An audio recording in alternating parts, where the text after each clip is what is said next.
CHUM TV. Furaha kiganjani.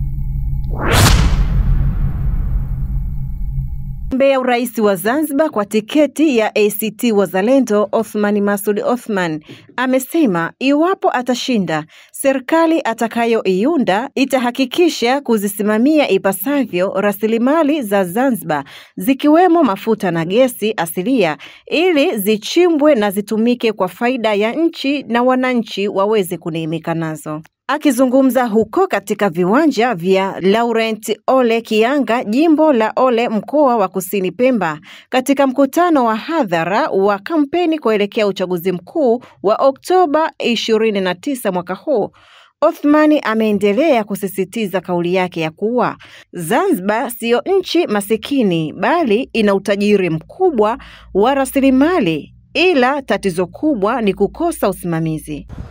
Ni kulinda rasilimali za nchi hii yakiwemo mazingira. Leo watu hawa walivyokuwa wao hawajali visiwa vyote hivyo, wameuzauza.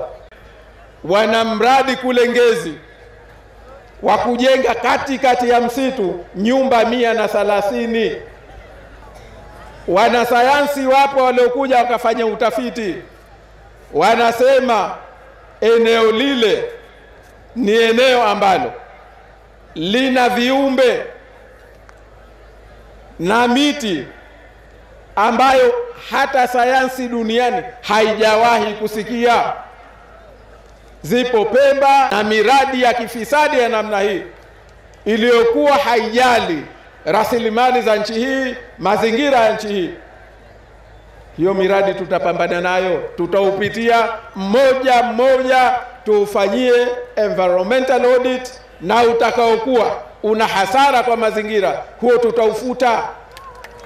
Mmesikia, nchi hii si masikini, ina uwezo kwa sababu imegunduliwa gesi ya kutosha ya kuchimba, kufanya biashara.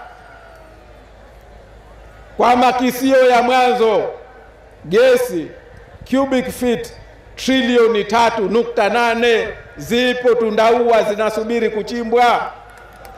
Hii ni CHUM TV. Usisahau kusubscribe, kulike, kucomment na kushare.